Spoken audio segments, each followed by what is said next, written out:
परीक्षा अब नजदीक आ गया है, एग्जाम एकदम नजदीक आ गया है। अब सीरियस होने की जरूरत है। तो सबसे पहले जो समय बचा हुआ है परीक्षा के लिए, उसको ठीक से प्लानिंग करना जरूरी है। आप जानेंगे कि एग्जाम स्ट्रेटेजी का मतलब भी तो यही होता है। आज मैं आपको कुछ टिप्स देने वाला हूं, और ये टिप्स जो है वो इस बात को बताता है कि बेस्ट परफॉर्मेंस तभी हो सकता है जब आप जो है लेफ्ट आउट टाइम को सही तरीके से इस्तेमाल कर सकते हैं। तो इसके लिए मैं जो बोलना चाहूंगा कि 45 साल से मैं पढ़ा रहा हूं, एक युग हो चुका है। मैंने अपने चश्मे से इस दुनिया को देखा है, आप जैसे बहुत सारे बच्चों को पढ़ाया है। तो मुझे पता है कि एग्जैक्टली कैसे आप अपने गोल को हिट कर सकते हैं, कम से कम समय में कैसे ज्यादा से ज्यादा मार्क्स लेके आप परीक्षा को पास कर सकते हैं। तो देखो, परीक्षा और एक युद्ध दोनों बराबर होता है, और दोनों में होता है केवल राइट स्ट्रेटेजी। सही अगर आपकी स्ट्रेटेजी है तो जंग आप जरूर जीतोगे, ये सबसे सही बात है। और इसके लिए जो मैं कहना चाहता हूं कि समय अगर कम है तो भी आप जो है बेस्ट एग्जाम स्ट्रेटेजी अगर आपके पास है, तो फिर आप किसी एक्सपेरिमेंट को अवॉइड कीजिए, उसकी सुनिए जिसने दुनिया भर के लोगों को पढ़ाया है, राह दिखाया है। तो चलिए मैं आज कुछ बातों को करूंगा। सबसे पहले आपको कैलेंडर के पास जाना है। कैलेंडर के पास जाके क्या करना है? कैलेंडर के पास जाके आपको ये देखना है कि एक समझ लो ये कैलेंडर आपको बेस्ट स्टडी प्लान बनाएगा। लेकिन बेस्ट स्टडी प्लान का मतलब क्या है वो समझ लो, कि सबसे अगर समय को जितने कम समय बचे हुए हैं उसको सही रूप से इस्तेमाल करना ही बेस्ट स्टडी प्लान है। तो ये जैसे एक एक तारीख, 2 तारीख, 3 तारीख पकड़ लेते हैं कि 22 तारीख को एग्जाम है, केवल टिक मारने से नहीं होगा, कुछ और करना होगा। तो पकड़ लेते हैं कि चलिए आपका एग्जाम 22 तारीख है, मतलब 22 दिन बचे हुए हैं। बस इतना कैलेंडर में डाल देने से नहीं होगा, बल्कि हर दिन की प्लानिंग बनानी होगी, एकदम सही सबूत प्लानिंग, एकदम एग्जैक्ट प्लानिंग, जो उस दिन को आप कंप्लीट कर सको।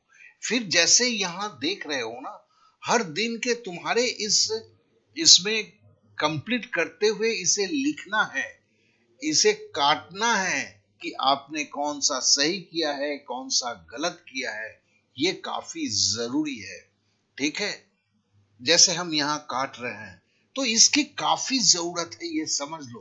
तो इसके लिए हम जो ये जो आपको जो हम क्या कहते हैं, कैलेंडर को देखा, आप इस कैलेंडर के हर दिन को जब आप नोट करोगे, आगे दिखाऊंगा कि मैं कैसे आप इसके ऊपर जो है आप एक टेबल्स बनाओगे, जिस टेबल्स में हर दिन का महत्व है।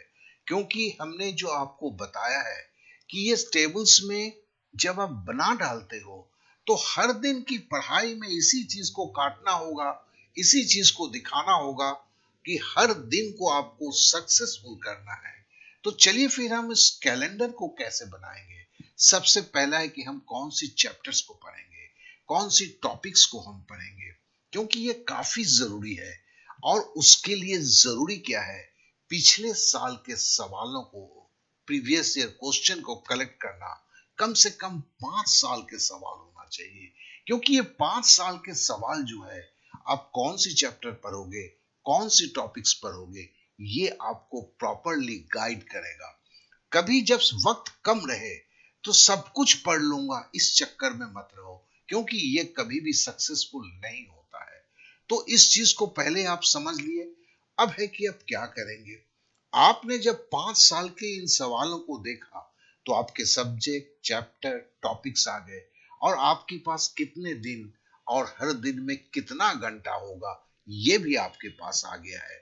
अब डे 1, डे 2, डे 3, डे 4 करके जितने दिन है, और इस तरह से इसको बड़े जतन के साथ आप इस टेबल्स को भरते हैं। ये मोस्ट इंपॉर्टेंट है। इसे अगर सही रूप से करेंगे तो आपकी जीत को कोई नहीं रोक सकता है।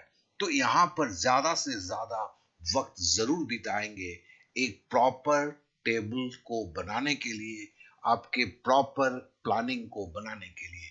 अब चलिए आगे बढ़ते हैं। एक बात को सोचते हैं कि पढ़ा कैसे जाता है, कैसे सक्सेसफुली परीक्षा के पहले पढ़ा जाता है। आप समझ लेना, परीक्षा के पहले पढ़ते वक्त में काफी स्ट्रेस होता है, लेकिन आपको जो मैं पढ़ने की चीज बताऊंगा, ये जो लड़की देख रहे हो ना, ये एक समुंदर के पास जा रही है, कितनी शांत है। इस शांति को ही आपको पढ़ाई में लाना है। आपको समझना है कि ये कैसे होता है। ये साइंटिफिकली प्रूव्ड है। चलो इसे हम समझते हैं। तो इसके लिए सबसे पहले है कि आप कभी पूरे पेज को एक साथ नहीं पढ़ेंगे, आप एक पैराग्राफ को पढ़ेंगे। जैसे आपके सामने ये एक पैराग्राफ हो रहा है, ठीक है ना। अब इस पैराग्राफ का जो आप पढ़ेंगे, इस पैराग्राफ में जैसे आप आ, पढ़ रहे हैं, तो फिर पहले पैराग्राफ को जैसे पढ़ते हैं, तो पैराग्राफ आपके सामने आता है, आप उसे कैसे पढ़ते हैं आप समझ रहे हैं। फिर उसके बाद जो है पैराग्राफ को जब पढ़ लेते हैं, फिर आपको एक कुछ करना होगा।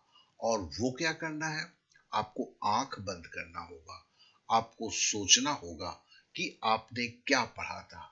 और उसे कैसे करेंगे, तो चलिए हम आपको दिखाते हैं। इसके लिए एक छोटी सी प्रक्रिया है।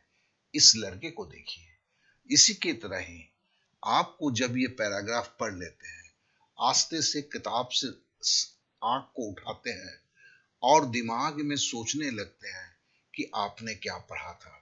उस वक्त अगर सर के इस तरह से हाथ डालते हैं, आपको काफी रिलैक्सेशन महसूस होता है उससे आप।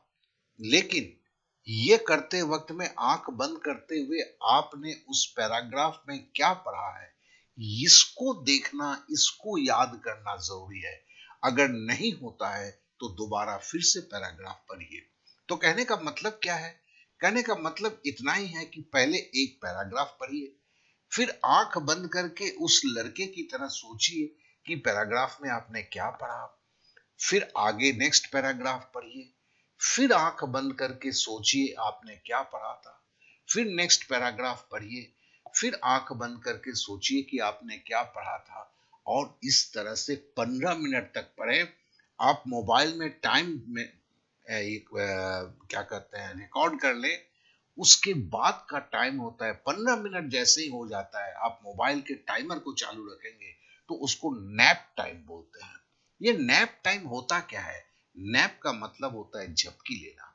अब जैसे देखो, एक ये बिल्ली जो है, आपने भी तो बिल्ली को कभी सोते हुए देखा है। अब देखो ये बिल्ली कैसे सो रही है, आस्ते से आंख बंद कर लेती है। आपको भी आंख बंद करके टेबल के ऊपर सर रख के 5 से 10 मिनट जो है आराम करना है।